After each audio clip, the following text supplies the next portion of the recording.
Hey everybody and welcome back. Look at this hair, baby.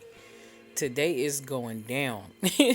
This is Rachel and she is somebody who got in my DMs on Instagram and shot her shot and I was like, "Come on in, girl." So, this is what we had to do, okay? Look at it, so much hair, so many strands. It's just so much hair, and it's just very full, and I love it. So what she's going through is that where she lives in Massachusetts, and she says that where she lives the water is very hard. Now, I'm not sure if you are familiar with soft or hard water, but hard water is water that has a high mineral content. So, because hard water contains a buildup of minerals such as calcium, magnesium, and heavy sulfates, this produces a film on the hair, making it difficult for moisture to penetrate through the strands. So, as a result, her hair is left super dry and more prone to breakage. And the fact that she has color on her ends doesn't help because that's the driest part because her hair was already stripped when the color was put on. So, as you see, her color is growing out, but she is just, struggling with her ends being super dry and brittle, and she just wants them to be right. So, right here, I'm just taking my time separating the first section because, since she has so much hair, and not that it matters if you have a lot of hair or not, but her hair is pretty tangly after the shampoo, but not a terrible level of tangle because sometimes it can get real gangster. So I'm just gonna do like I always do, and I'm gonna go in and I'm gonna comb her hair very gently from from end to root. Make sure you always start at the ends and work your way up, because if you start at the roots, it's gonna be harder to detangle, and you want to make sure that you are being gentle and taking your time no matter what.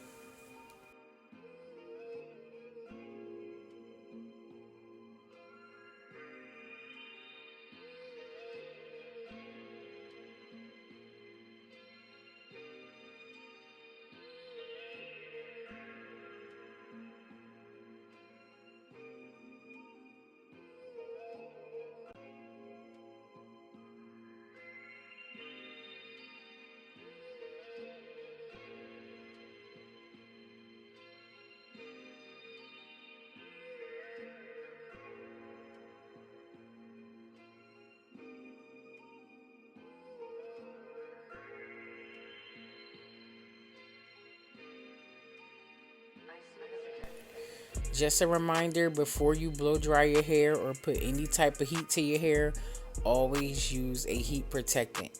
You always want to make sure that you are using a heat protectant that is creating a barrier between your hair and the high temperatures, because if not, you will mess with the integrity of your natural curl. And if you are trying to rock that curl pattern or keep your hair in its healthiest state, you do not want to compromise that curl pattern. So just always make sure to use a heat protectant.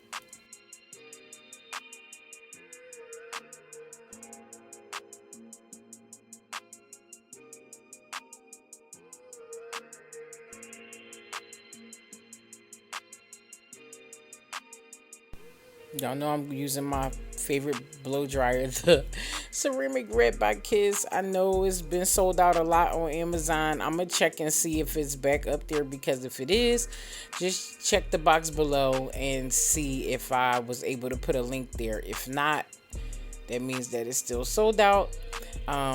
So yeah, that's the best I can do when it comes to this blow dryer. But I'm also using my dimming brush, and I'll also add a link for that below.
So I'm just want you to check out this shine.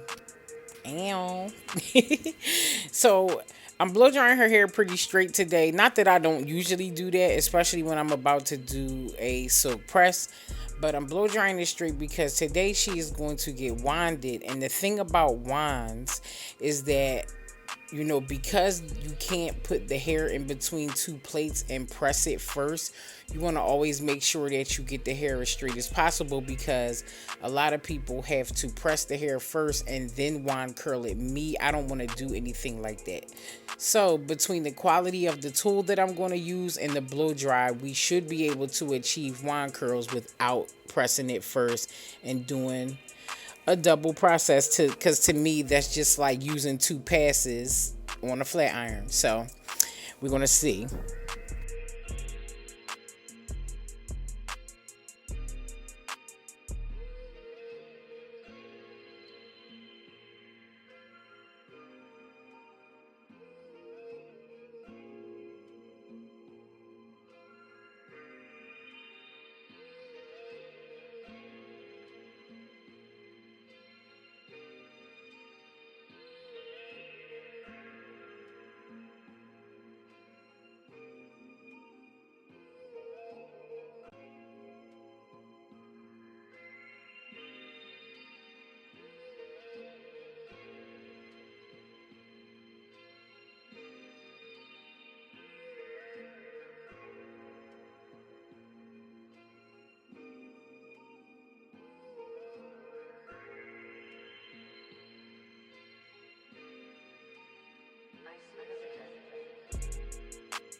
Okay, it's coming out well. Look at all this hair.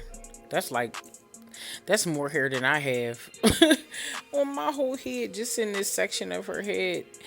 Oh my goodness, but the shine is there. It's nice and strong and it feels good. It also is soft, but at the ends I definitely can feel what she's going through with just that hard water making her hair brittle, especially on the ends. But for the most part, it's very healthy.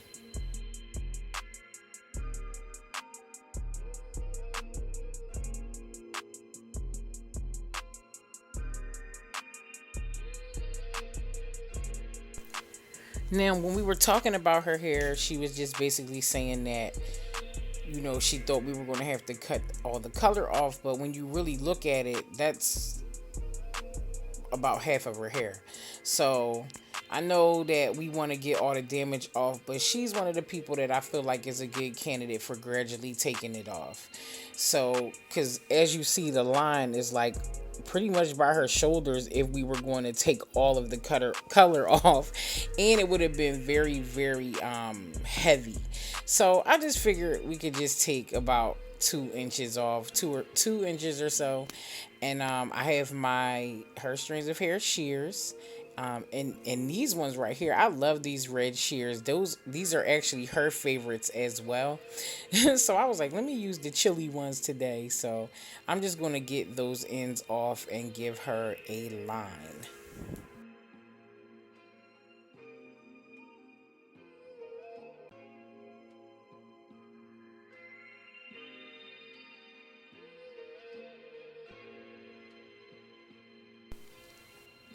I really believe that taking this amount off for now is going to be good for her. As you see, I'm cutting it in the shape that it's growing.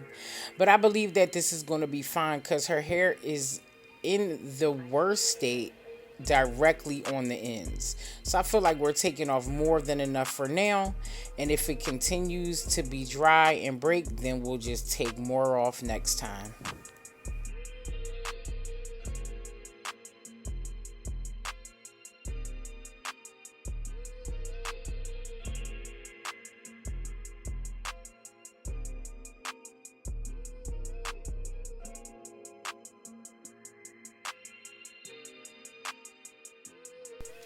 Now I'm just going in so the front can line up with the back so it can be a perfect cut.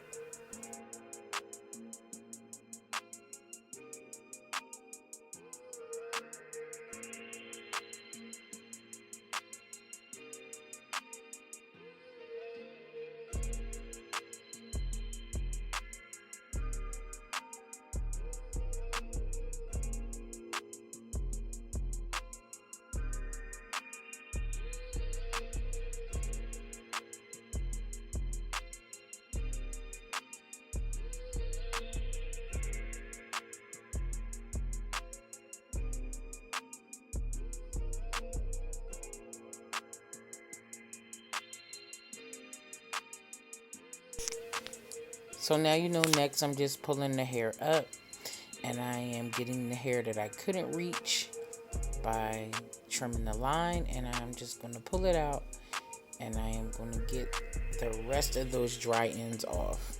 As you can see, you could probably see them too, how brittle they look. Even when I comb it with the thin tooth comb, the comb just glides through her hair, and then when it gets to the ends it stalls. So a lot of times if you're combing your hair and you get to the ends and the comb stalls or just sounds really rough by the time it gets to your ends, more than likely you need a trim because your ends are just ready for that, or they're dry. So you always want to use a moisturizing shampoo and conditioner just to put some more nourishment in it and get your hair back on track, because when it's dry, it's never in a good space.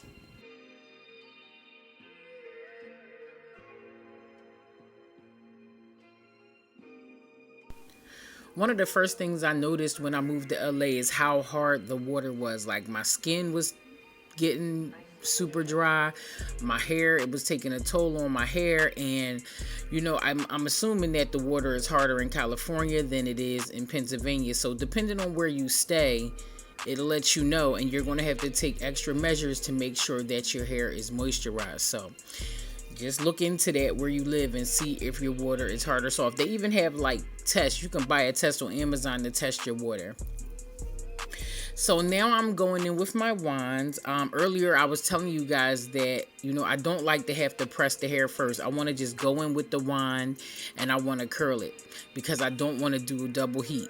So because of these wands I got from Long Locks Virgin Hair, they are so high quality that I am not pressing the hair first. I'm going straight in with the wand. And then I'm taking a duckbill clip and I am locking those curls in place while I finish the rest of the head. So these are tsunami wavers. I love this interchangeable set. It's you can have 4 different attachments to this wand, and you can do crimps, you can do bubble wands, you can do regular wands, and you can do, like, I call them chopstick wands or like straw set wands, because who doesn't want all of that in one tool? So I've been using this ever since I got them. I love them. Again, this is not somebody who's paying me to tell you all this. I just love them, and I'm always here to just genuinely tell you guys what works for me, not because somebody told me to tell you. So I'm going to put the link below so you can get these from longlocksvirginhair.com. And again, they are amazing.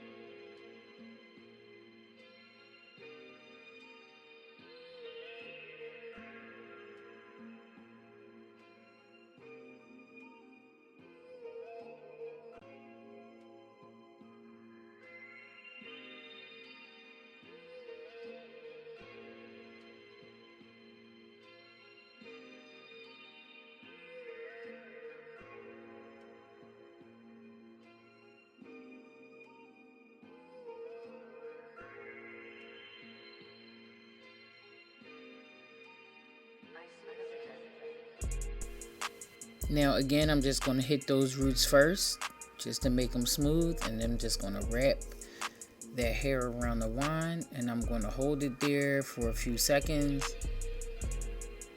Then after I release it, I'm going to hold it in my hand, and I am going to set that curl with a duckbill clip. That's going to help those curls last a lot longer. You can even wear your duckbill clips overnight if you're doing your hair at home, or if you have your stylist doing it and you're going home afterwards. Like, it's not a bad idea to just have those duckbill clips in overnight, because then you'll really have your curls.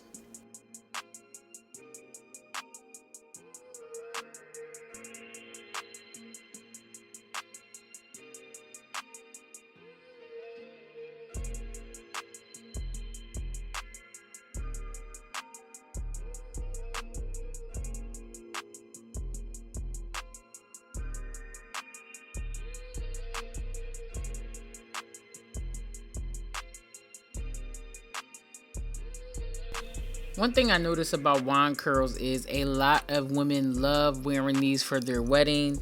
They're just so regal. They just have this rich look. So I feel like a lot of women choose it for their wedding because of that. And wands, they can be really, really big and fluffy, or they can be kind of soft and flowy and flat. But no matter how you slice it, wands are always a good look.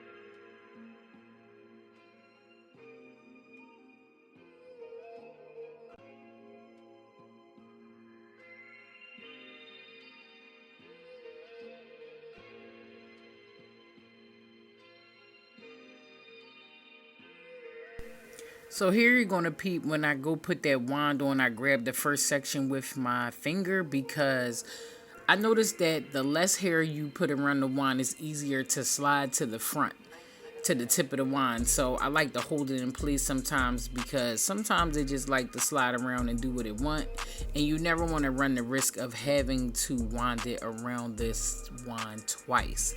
So that's why I held it in place. If you can't really use your fingertip because it's too hot, and I used my nail and it didn't melt, thank God. Thank God, because who want to melt their nails while they doing hair? Like, that is so goofy. But now I'm just going to go in and I'm going to remove the duckbill clips. Now, when removing the clips, please be careful, because the metal clips can randomly snag one hair, and like I know, nothing's worse than like one strand of hair getting caught up and getting pulled. It hurts so bad. It's almost like, why does it hurt so bad? Like how a paper cut just seemed like it shouldn't hurt so bad, but it does. That's how it is when one strand of hair gets pulled. So just be very gentle and careful when you are removing your duckbill clips, because you don't want to snag any hair.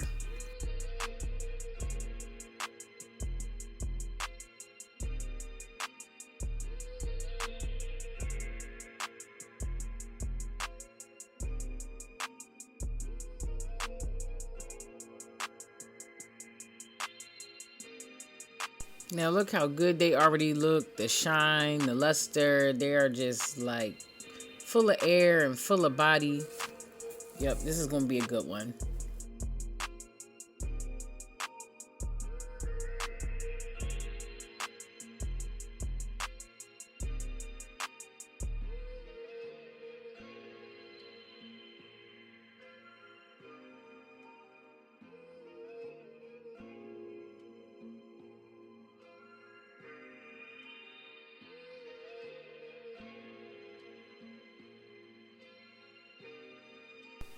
It's so bouncy too, and that's from not putting too much product in the hair.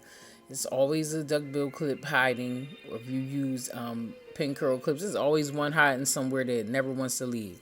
So now I'm just going to shake it out, and I'm also going to just wide tooth comb it just a little bit. Now sometimes, all right, let's just say this.